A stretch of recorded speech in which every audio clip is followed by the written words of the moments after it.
Alright, let's dive into something that's been sitting in the cultural attic for decades, the secrets of ISIS.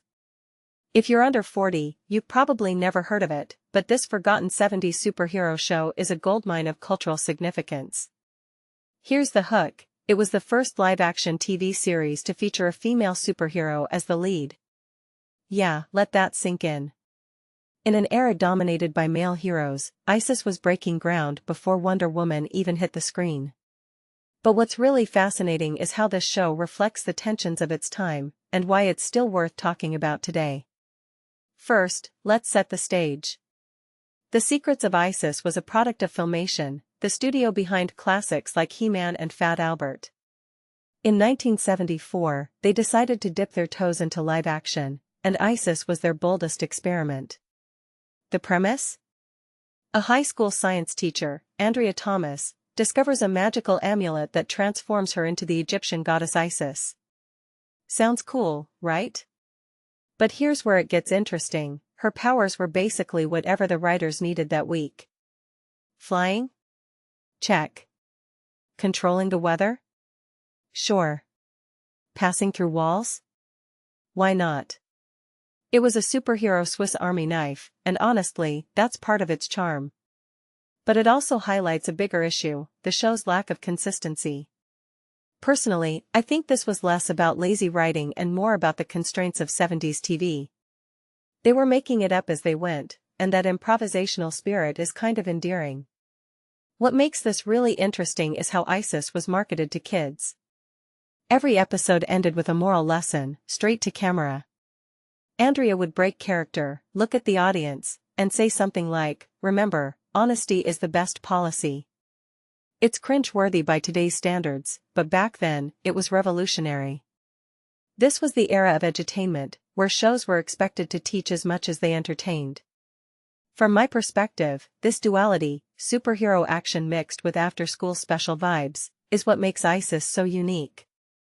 It was trying to be everything to everyone, and while it didn't always succeed, it was ambitious. Now, let's talk about the elephant in the room: ISIS's costume. It's something. A blue leotard, a gold belt, and a tiara that screams, "I'm a goddess, but I'm also on a budget." What many people don't realize is that this design wasn't just a fashion choice, it was a reflection of the show's limited resources. Filmation wasn't Marvel Studios, they were working with a fraction of the budget. But here's the thing: the costume's simplicity actually works in its favor. It's so distinctly 70s that it's become iconic in its own right. If you take a step back and think about it, it's a perfect example of how constraints can breed creativity. One thing that immediately stands out is how ISIS paved the way for shows like The Bionic Woman and, later, Wonder Woman. But here's the irony: despite being first, ISIS is barely remembered. Why? I think it's because the show was ahead of its time in some ways but stuck in its era in others. The crossover episodes with Shazam were cool, but they also felt like a desperate grab for relevance. And while ISIS eventually made it into DC Comics, the character was retooled so heavily that she barely resembled her TV counterpart. This raises a deeper question: does a show need to be perfect to be important? In my opinion, no. ISIS was a stepping stone, a proof of concept that female-led superhero shows could work. It didn't need to be flawless to make history.